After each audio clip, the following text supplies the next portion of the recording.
Sorry, something's going on with my computer and it's moving extra slow. But welcome back.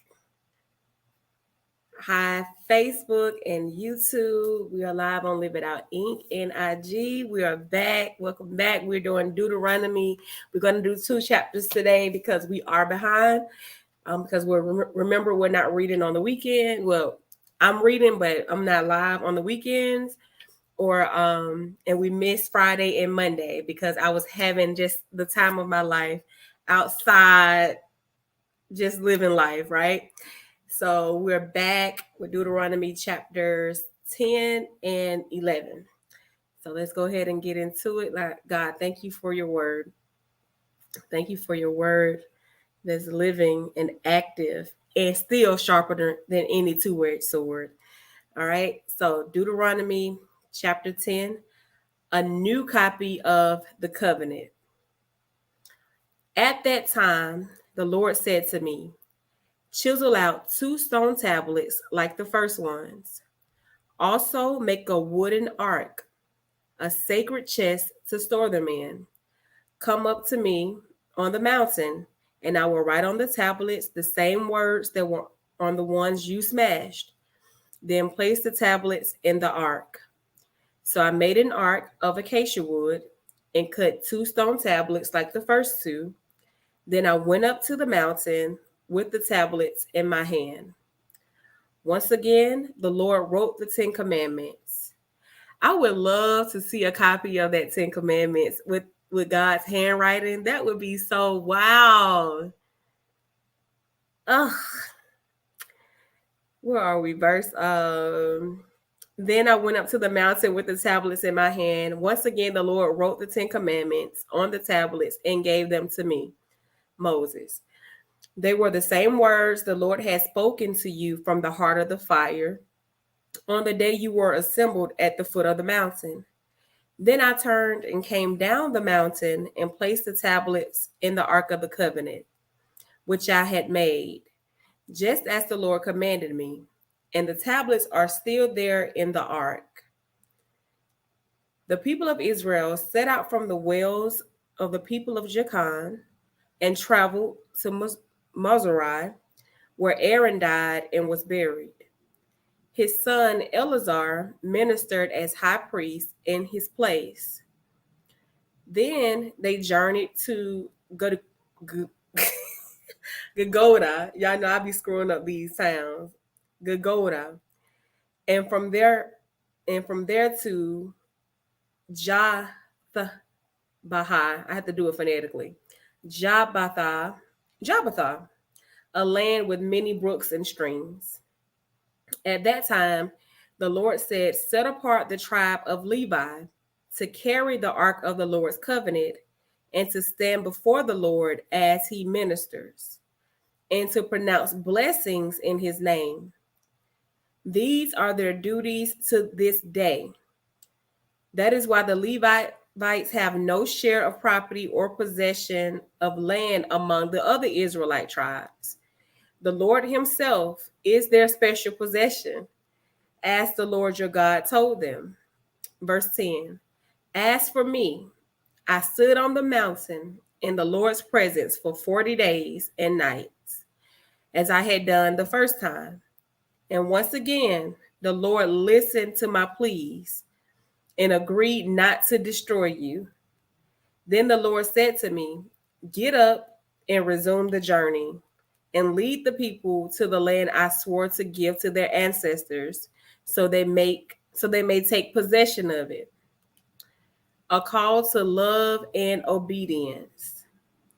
Verse 12. And now, Israel, what does the Lord your God require of you? He requires only that you fear the Lord your God and live in a way that pleases him and love him and serve him with all your heart and soul. And you must always obey the Lord's commands and decrees that I am giving you today for your own good. Look, the highest heavens and the earth and everything in it all belong to the Lord your God. Yet the Lord chose your ancestors as the objects of his love, and he chose you, their descendants, above all other nations, as is evident today. Therefore, change your hearts and stop being stubborn. For the Lord your God is the God of gods and Lord of lords. He is the great God, the mighty and awesome God, who shows no partiality and cannot be bribed. He ensures that orphans and widows receive justice. He shows love to the foreigners living among you and gives them food and clothing. So you too must show love to foreigners, for you yourselves were once foreigners in the land of Egypt. You must fear the Lord your God and worship him and cling to him. Your oaths must be in his name alone. He alone is your God, the only one who is worthy of your praise, the only one who has done these mighty miracles that you have seen with your own eyes. When your ancestors went down into Egypt, there were only 70 of them. But now the Lord your God has made you as numerous as the stars in the sky. That was Deuteronomy chapter 10. I'm going to Facebook. Give me 1 second if you're following along. We're going to go to Deuteronomy chapter 11, but I want to start a new video on IG.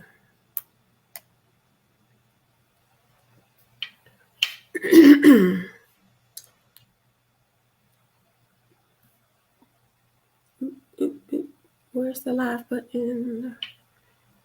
Ooh. I think we have to wait till that post. Go. Here we go. All right. Deuteronomy chapter 11. You must love the Lord your God and always obey his requirements, decrees, regulations, and commands. Keep in mind that I am not talking now to your children who have never experienced the discipline of the Lord your God or seen his greatness and his strong hand and powerful arm. They didn't see the miraculous signs and wonders he performed in Egypt against Pharaoh and all his land. They didn't see what the Lord did to the armies of Egypt and to their horses and chariots, how he drowned them in the Red Sea as they were chasing you. He destroyed them, and they did not recover to this very day. Your children didn't see how the Lord cared for you in the wilderness until you arrived here.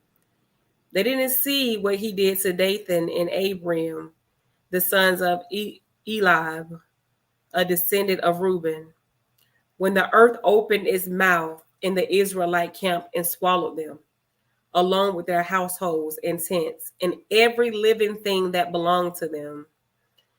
Verse 7, but you have seen the Lord perform all these mighty deeds with your own eyes. The blessing of obedience. Verse 8, therefore, be careful to obey every command I am giving you today, so you may have strength to go on and take over the land you are about to enter. If you obey, you will enjoy a long life in the land the Lord swore to give to your ancestors and to you, their descendants, a land flowing with milk and honey. For the land you are about to enter and take over is not like the land of Egypt from which you came, where you planted your seed and made irrigation ditches with your foot, as in a vegetable garden. Rather, the land you will soon take over is a land of hills and valleys with plenty of rain, a land that the Lord your God cares for. He watches over it through each season of the year.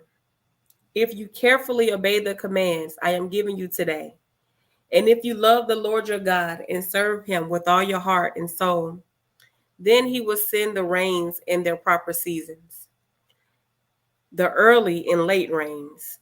So you can bring in your harvest of grain, new wine, and olive oil.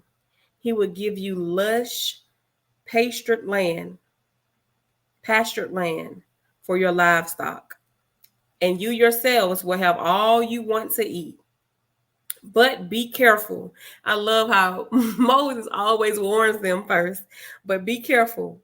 Don't let your heart be deceived so that you turn away from the Lord and serve and worship the other gods. If you do, the Lord's anger will burn against you. He will shut up the sky and hold back the rain, and the ground will fail to produce its harvest. Then you will quickly die in that good land the Lord is giving you. Moses, I love how Moses talks to them. Verse 18. So commit yourselves wholeheartedly to these words of mine.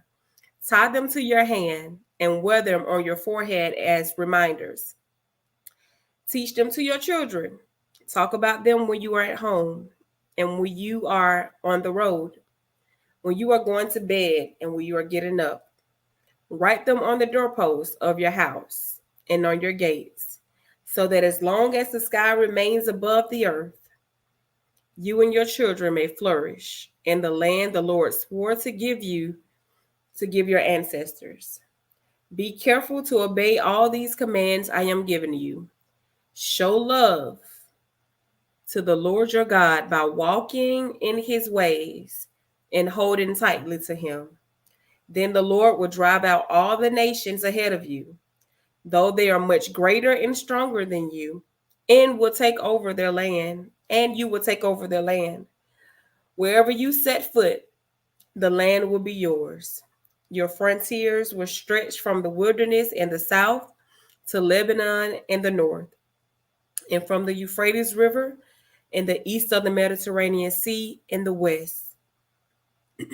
No one will be able to stand against you, for the Lord your God will cause the people to fear and dread you, as he promised, wherever you go in the whole land. Look, today I am giving you the choice between a blessing and a curse. You will be blessed if you obey the commands of the Lord your God that I am giving you today, but you will be cursed if you reject the commands of the Lord your God and turn away from him and worship gods you have not known before. When the Lord your God brings you into the land and helps you take possession of it, you must pronounce the blessing of Mount Gerizim and the curse of Mount Ebal. These two mountains are west of the Jordan River and in the land of the Canaanites who live in the Jordan Valley, near the town of Gilgal, not far from the oaks of Morah. For you are about to cross the Jordan River. That's what they've been building up to. For you are about to cross the Jordan River to take over the land the Lord your God is giving you. When you take the land and are living in it, here you go again, you must be careful to obey all the decrees and regulations I am giving you today. That was Deuteronomy chapter 11. The word of the Lord is already blessed. We'll pick up tomorrow with Deuteronomy chapters 12 and Deuteronomy 13. Have a good night.